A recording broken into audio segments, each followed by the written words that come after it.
Isaías capítulo 12, no versículo 1, o texto diz assim: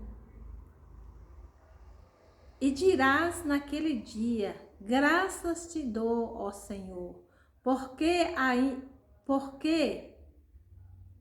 ainda que tiraste contra mim, a tua ira se retirou e tu me consolaste.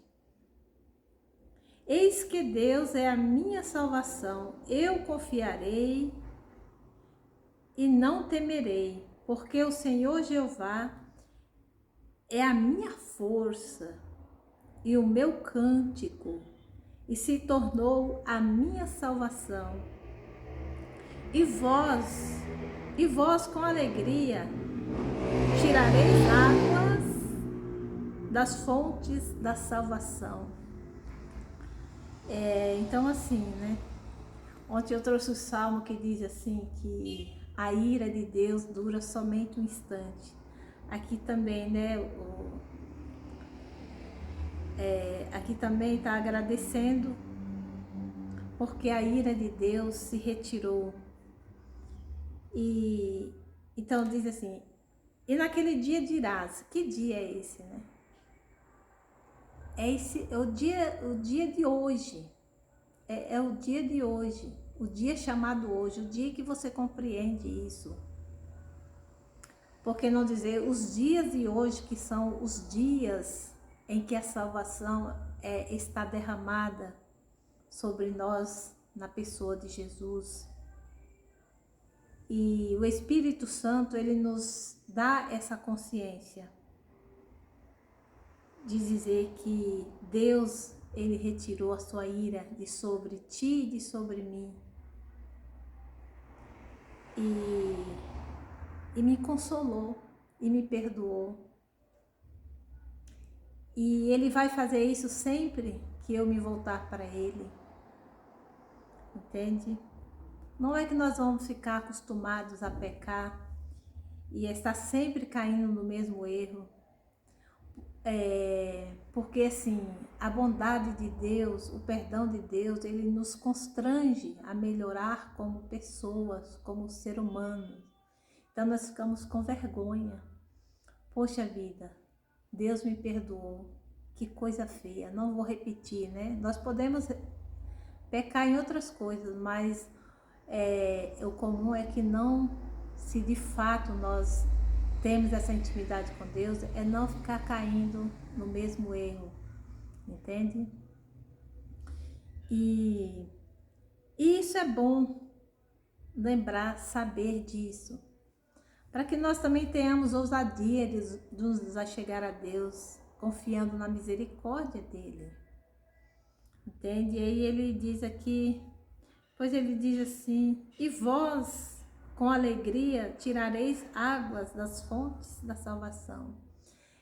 Quem é essa fonte de onde nós podemos tirar águas?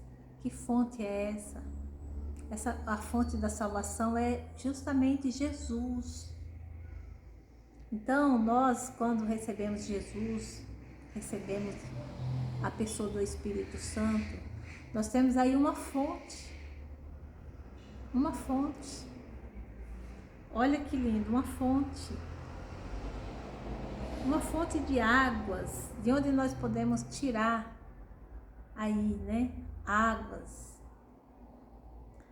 Essa água pode representar o quê? A nossa confiança em Deus, a certeza, a convicção de que Deus nos perdoou, de que Deus nos perdoa, de que Deus não vai ficar lançando em rosto as nossas falhas, entende?